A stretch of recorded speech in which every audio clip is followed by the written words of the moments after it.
Welcome back to another episode of Harmonious at Lunch, the show that fuels your business success. I'm Brandon Gano, your host and guide through the world of harmonious business growth. Today, we're unlocking powerful strategies with industry experts to help your business thrive.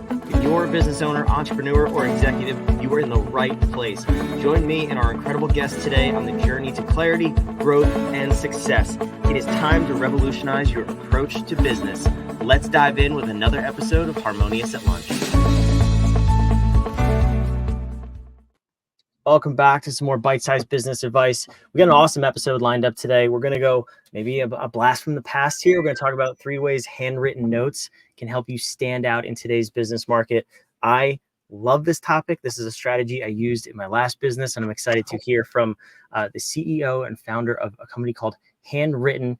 His name is David Wachs, and we're going to tear this apart. We're going to see how you can stand out in the marketplace. But before we go into that, David, welcome to the show. Thanks for being here. Hi, Brandon. Thank you so much for having me. So I'm excited for this conversation. I told you there that I've used handwritten notes in the past, but I did the old-fashioned way, like with my hand. I think you have a much cooler product than that, though. So give me the background of how Handwritten, your company, came to be. Sure. So I've been an entrepreneur since 2004 when I started my first company called Sell It. And Sell It was a text messaging company. We started in the real estate space. We grew to outside of real estate, primarily to retail and that type of thing. And we were powering brands ranging from Auto Trader, Sam's Club, Office Max, Abercrombie and Fitch was our largest client. And for them, we would do text messaging campaigns, sending over 1 million texts a day. And I grew that company to 2012. And then I sold it and I had a 2-year earnout, which is when you have to stay at the company and kind of help the transition process. During that earnout, I thought, gee, what should I do next? And I realized everybody was inundated with electronic communication, whether it's your cell phone going off, like I apologize, mine went off today, or texting or emails or tweets or whatever else. Everybody's getting so many pieces of electronic communication, including the 1 million texts, that we were sending a day. But what people don't get a lot of is handwritten notes. So, today the average person only gets between 1 and 3 a month. And I thought, gee, there has to be a way to automate this because I wanted to send them and I was clearly too lazy and too overwhelmed with other stuff to do it. So started Handwritten in 2014 with off-the-shelf auto pens, which you can Google and find a company to sell you. And the quality is linear to the level of effort to start that business. I mean, it's a low quality, hard to deal with device. So after running the auto pen for 2 or 3 years, I decided I have no other choice but to build my own robot. So then we went down that process. And now in our facility in Phoenix or Tempe, Arizona, we have 175 robots, each holding a real pen, all writing, autonomously between 10 and 20,000 notes a day for our clients. We're the largest in the world that does this, which is not saying much. We're still relatively small, but we're totally vertically integrated. We build the robots in-house. We program them in-house. We do the whole thing in our facility in Phoenix. And then the product is vertically integrated too. So we get blank paper in. We have 2 digital presses that print those greeting cards. We cut them, score them, put them on the robots. They're written, put on a separate set of robots to write out the envelopes, and out they go with real stamp. So we're really kind of at the apex between art and AI and automation. We're kind of in that intersection there. And we certainly benefit from AI and all that. But we're really trying to help people connect in a more authentic way. Granted, authentic would be if you sat down and did it yourself, but people, just don't have the time to do that anymore. So that's where we are. And from an entrepreneurial journey, we are self-funded. So the last company was self-funded as well. And then when I had an exit from that company, it was a liquidation opportunity or a liquidity event. So I took some of those funds and reinvested them in Handwritten. So both ventures are 100% self-funded. That's an amazing journey. It's super cool how you came up with this concept and then made it into a business. I kind of joked in the beginning. I said blast from the past. Obviously, thank you notes are and handwritten notes are not new. That's not new technology. But it's interesting that you were. I mean, in 2004, text messaging was relatively new. So you're on kind of the cutting edge of that technology. What made you say in 2012, 2014? Let's actually leverage the past and bring that back. Was it just because you noticed there was such a low volume of handwritten notes? Yeah, I'd walk into my salespeople and my employees' offices, and I'd see any handwritten note they received standing up on their bookshelf or standing up on their desk. So not only did they open and read it, but they kept it. And I thought there had to be something there. And then when I went to write thank you notes to my employees and my clients after I had sold the last company, I realized how difficult it was. And I thought there could be value in automating the service and really creating a service for me. I wanted something where I could include a gift card, which we now offer, or include my business card on a custom, thick, luxurious piece of stationery. And that's kind of the service as it is today. So, was it the best business idea? I don't know. I mean, a pure play SaaS play would probably command a higher multiple, but it does fill a need and fit a niche, and it's been fun to play that out. And then from an intellectual perspective, having to figure out how to build robots and re-engineer the company, not re-engineer the product, but the company over and over and over again to scale that process has been very, very interesting. Yeah, I'm sure it is. And let's not rule SaaS out. There's always time. You can always integrate it. But you said something too that's really interesting. And I want to dive into the 3 ways it can help you stand out. But you said that obviously you're using robots, so it's not truly handwritten notes. And it's not authentic, as I believe the word you said. I have a piece of paper over here that I wrote on. I can't even read it. So I don't know if authenticity matters for someone like me. Like I would rather someone be able to read what I write. So what's that balance though of being authentic, being a robot, but also you're putting thought into writing the message. Like you have to write the message for the robot to then write. So 100%. do you see a difference in that? Do you see a drop off in effectiveness at all? Well, we take pride in the fact that we think we have the most authentic looking handwritten notes. I mean, we vary the line distance, so not 2 lines aren't directly always the same distance apart. We vary the left margin, so it's not like you're writing down a hard edge. We randomize the characters, so 2 O's look different together and apart and throughout the document. And then we warp the characters ever so slightly. And it also is in pen, so people can smear it and it passes the smudge test. If I give you one and I say, was this written by a robot? Of course, you're going to put it under an undue level of scrutiny that you'd never do before. But if I were to just send you one, you'd say, thank you for the nice handwritten note. But all that aside, even if I tell you, was this written, this was written by a robot, at least you're going above and beyond and deciding to send something more than an email. Because I think the one question I get a lot, and I've taken a pretty strong opinion on it, is this whole question about what's the ROI of a thank you note. And whenever I get that on a podcast, what's the ROI of a thank you note? How much does it cost to send a thank you note? What's the ROI? I want to stick my hands through the camera and strangle them, because it says a lot about society that everybody wants an ROI off a thank you note. That whether you use Handwritten, my company, or you actually sit down and write it, you need to be sending thank you notes. There's a million products that probably compete with your product. And if there isn't, you can go on Alibaba and have it made. There's a million services that compete with your service. And thanks to the internet, there's just unlimited choice and unlimited abundance and 100% transparency. So the fact that somebody chose you or your product, you need to thank them for that.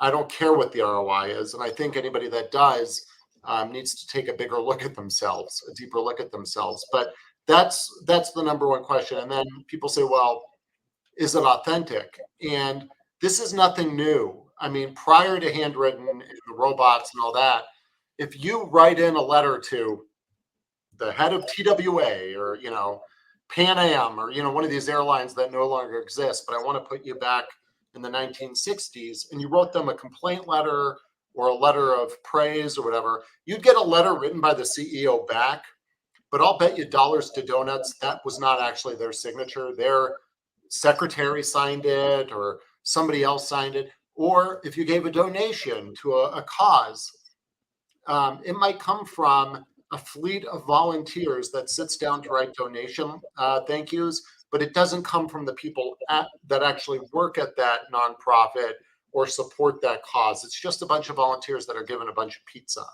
So is that any more authentic than having a robot do it? And the benefits of the robot is that they don't get grease stains on that card. The first note looks as good as the last. They don't have to stop for coffee or bathroom breaks or smoke breaks, and they don't quit after their fifth letter. So, this isn't new. This has been done for a long time. We're just doing it in a different way, basically.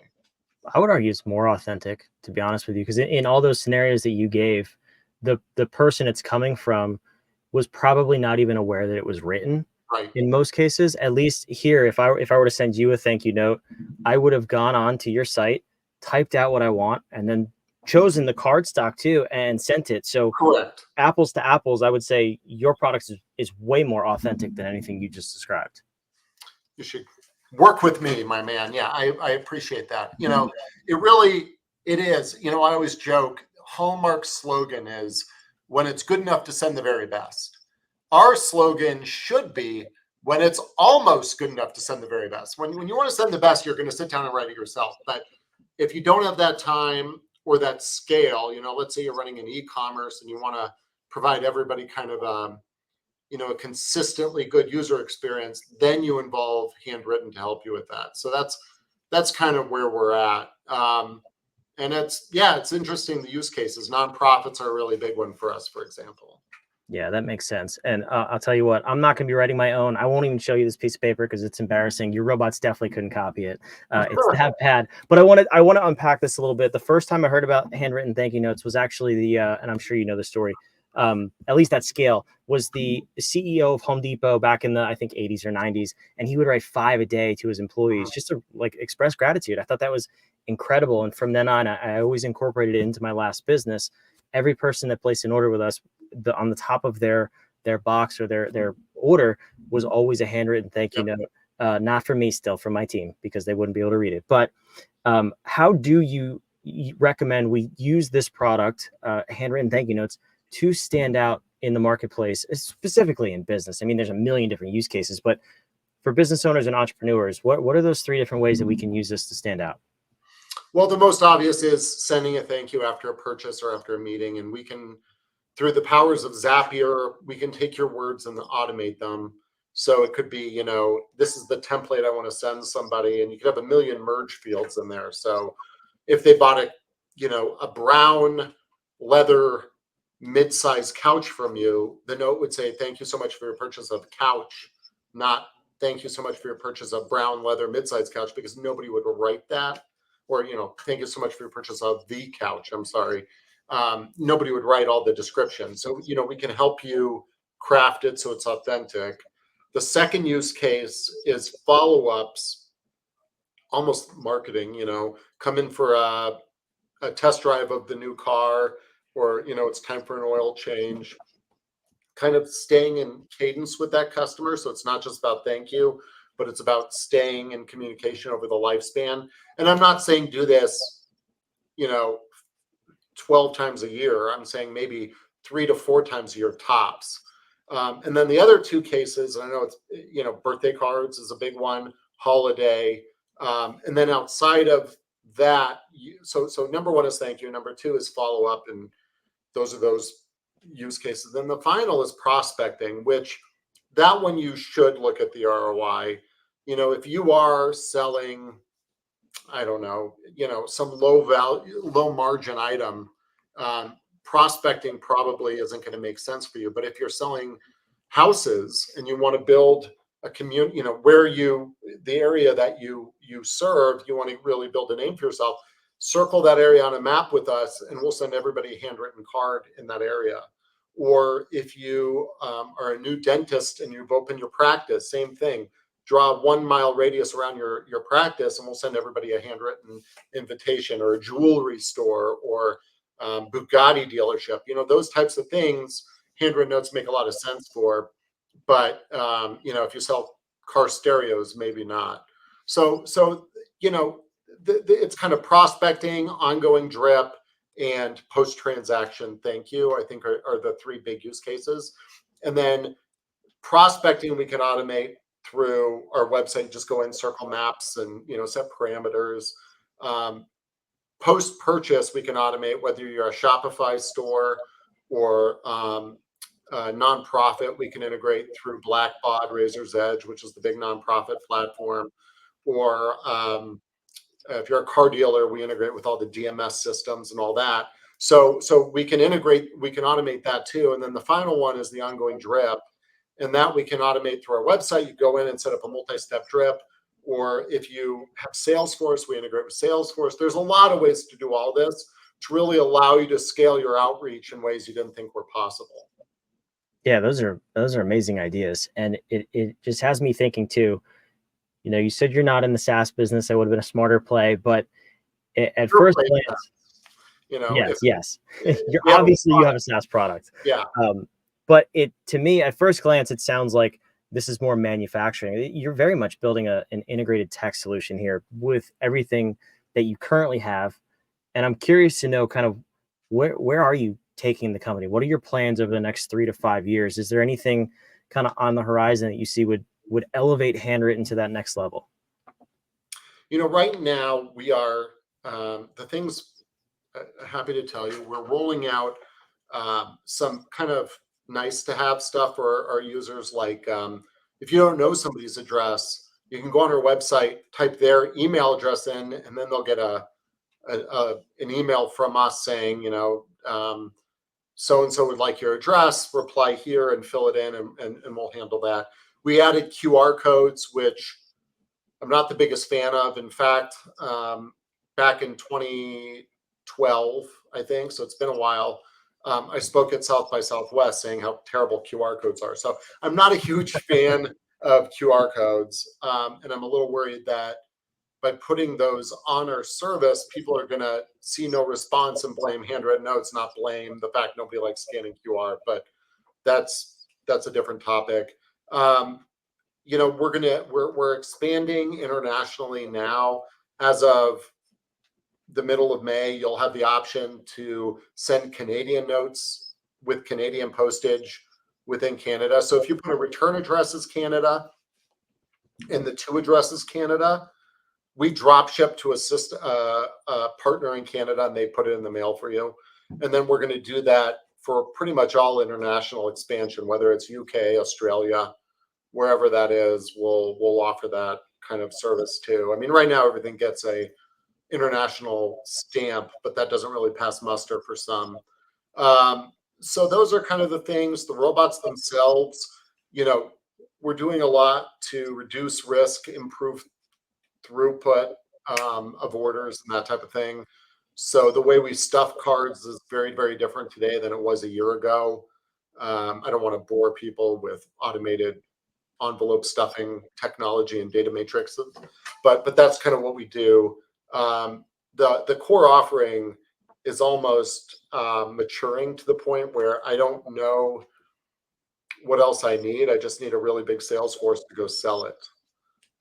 That's kind of where we're at.